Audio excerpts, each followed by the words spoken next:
¿Qué es la PNL? Para ir entrando en tema. Programación neurolingüística.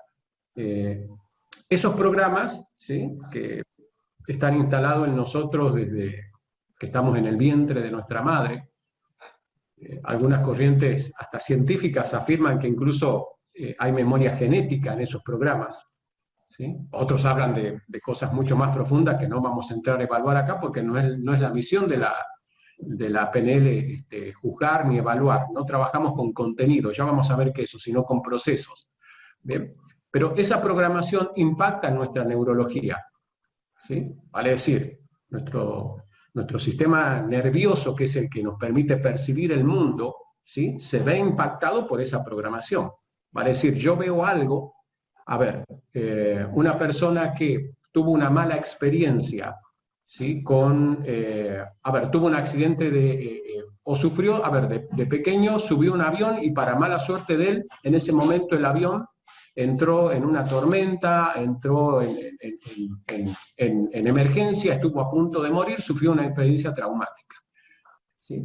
Esa programación quedó ahí, ¿sí? Y cada vez que piensa solamente en subirse a un avión, su neurología se ve afectada, ¿sí? Su cuerpo, sus pensamientos, todo su sistema nervioso se ve afectado por esa programación. Y esa programación, además, va interactuando con los pensamientos, ¿sí? Porque para tomar esa neurología hay algo que piensa, y eso que piensa lo hace sentir algo, impacta en su neurología y en su fisiología, ¿sí? Y ambos, la neurología impacta los pensamientos.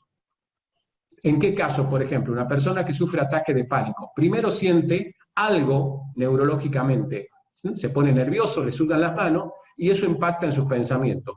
O muchas veces comienza a pensar, tal vez me va a pasar algo, y eso impacta en su neurología.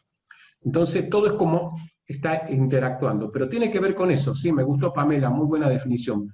Programación neurolingüística, cómo esos programas, ¿sí?, hacen que mejor dicho, cómo instalamos esos programas, ¿sí?, a través de la lingüística, y eso impacta en nuestro sistema nervioso. ¿Por qué la lingüística? Porque el ser humano convierte todo en palabras, ¿sí? Si yo muestro esto, ¿cómo le llamarían a esto? Escríbanme en el chat. ¿Cómo le llamamos a esto? Que ven acá. Tijera, ¿verdad? Bien. Le pusimos un etiquetado, ¿sí? ¿Y qué les hace sentir? ¿O qué viene a su mente cuando ven una tijera? A mí, por ejemplo, me hace acordar cuando iba al colegio, ¿sí? Muy pequeñito y cortaba figuritas y jugaba con mis compañeros, ¿sí? ¿Verdad? ¿Y qué les hace sentir? Mariella, por ejemplo, que me pusiste ahí, que te recuerda al colegio. ¿Eso qué te hace sentir? ¿Sí? Y Pamela, que dice algo que corta, ¿sí?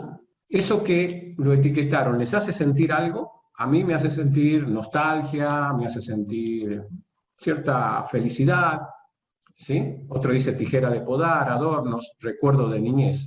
O sea que esto, ¿sí?, tiene un etiquetado lingüístico, vale decir tijera, pero además tiene un etiquetado sensorial, como dice Pamela, ¿no? Felicidad porque recortaba mis muñecas de papel.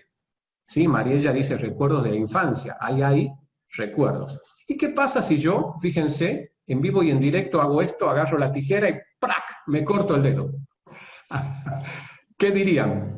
¿Sí? ¿Qué palabra le pondrían a esto? ¿Sí? Ahí uno me pone ouch, horrible, dolor, sangre. ¿Bien? Ya no me traería el cuello recuerdo, dice. ¿Sí? Cambiaría. Fíjense qué curioso. Odiaría la tijera. Perfecto. Susto. Fíjense entonces que ya no estamos hablando de un objeto. Estamos hablando de una acción. Sin embargo, también le pusimos un etiquetado.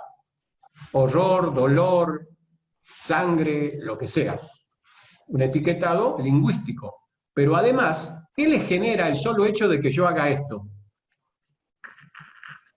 ¿Qué le genera? ¿Le genera algún tipo de emoción? ¿Sensación? Susto, angustia. Bien.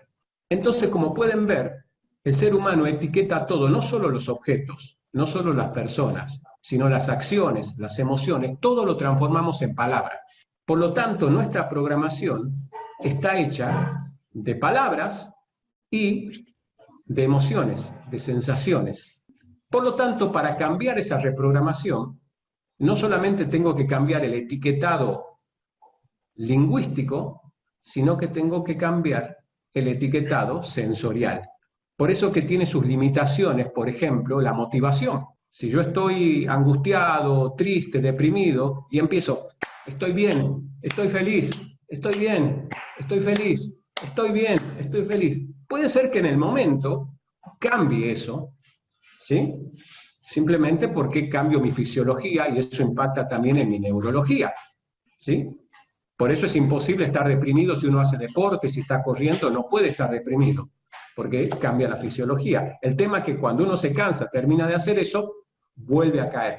¿Por qué? Porque se cambió el etiquetado lingüístico, pero no el etiquetado sensorial. Y además, porque imagínense el ejemplo del avión. Ese muchacho o muchacha recuerda que a los 10 años, 9 años, ¿sí?, el avión casi se cae, ¿sí?, o tuvo un aterrizaje forzoso, y él se acuerda, tiene un recuerdo consciente de lo que le pasó, entonces puede ir a terapia, al psicólogo, a algún lugar, a hablar sobre ello, tal vez se libere, aplicar alguna terapia, en fin, y puede que conscientemente logre modificar eso, ¿sí? Ahora, ¿qué pasa si esa programación se hizo, por ejemplo, antes de los 4 años, a los 2 años, 1 año? Eso quedó grabado ahí, pero no tenemos registro consciente de eso. Por lo tanto, no hay ninguna posibilidad que desde la parte consciente lo pueda modificar. Solamente lo voy a modificar trabajándolo a nivel inconsciente. Y vamos a ir viendo cómo, ya algún dato les di, de con cuántos bits de información trabaja el inconsciente. No hay ninguna posibilidad de que desde mi parte consciente yo pueda conducir mi vida si hay una programación inconsciente que no quiere ir hacia ese mismo lugar. Es como que yo aprieto una tecla acá, la tecla F. ¿Sí? Si yo aprieto la tecla F, acá va a salir F. ¿Sí? Pero ¿qué pasa si hay una mala programación y esa tecla F está conectada a la X? Por más que yo diga F, F, F, F, F, va a seguir saliendo X, X, X, X, porque hay una mala programación. Esa es la explicación por qué a veces hacemos cosas que no sabemos por qué las hacemos, como casarnos, ¿sí? Luego le buscamos montones de explicaciones conscientes, pero lo cierto es que no sabemos por qué lo hicimos. Rosa me dice, ¿puede el inconsciente de un feto detectar un evento nocivo a través de la vivencia de la madre? Claro que sí, claro que sí. No solo que puede, sino que efectivamente así sucede, ¿sí? Porque estamos hablando de que ese ser que está en el vientre de una mujer no tiene desarrollada su conciencia, pero justamente por eso, porque la parte inconsciente es muchísimo más poderosa, la grabación es mucho más poderosa, porque luego, cuando crecemos, la mente consciente tiene capacidad de filtrar cierta información, ¿sí? De que cierta información hasta cierto punto podemos como filtrarla, lograr que no nos afecte tanto, ¿sí? Puede incluso